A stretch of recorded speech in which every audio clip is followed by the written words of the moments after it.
IPL নিলামে বাংলাদেশের তারকা পেসার মুস্তাফিজুর রহমানকে ঘিরে ব্যাপক প্রতিযোগিতা দেখা গেছে। শেষ পর্যন্ত সেই লড়াইয়ে জয়ী হয়েছে Kolkata night Riders KKR. Tiger এই পেসারকে দলে ফেরাতে 9 কোটি 20 লাখ রুপি খরচ করেছে তিনবারের চ্যাম্পিয়নরা।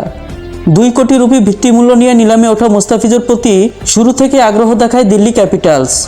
গত মৌসুমে দিল্লির হয়ে খেলা এই পেসারকে ফেরাতে বিডে যোগ দেয় চেন্নাই সুপার কিংসও, যে দলে আগে সফল সময় কাটিয়েছেন মুস্তাফিজ। দিল্লি ও চেন্নাইয়ের টানাপোড়েনে দর দ্রুত বেড়ে যায়।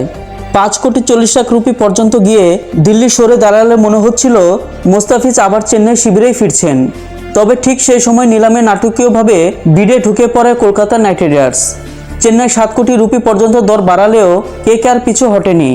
শেষ পর্যন্ত 9 কোটি 20 লাখ রুপিতে চেন্নাই সরে দাঁড়ালে গ্যাভেল পড়ে কেকেআরের পক্ষে।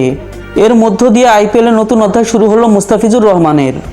নিজের বৈচিত্র্যপূর্ণ কাটার ও ডেথ ওভারে দক্ষতার কারণে কেকেআরের বোলিং আক্রমণে বড় শক্তি হয়ে উঠবেন মুস্তাফিজ, এমনটাই আশা ফ্র্যাঞ্চাইজিটির।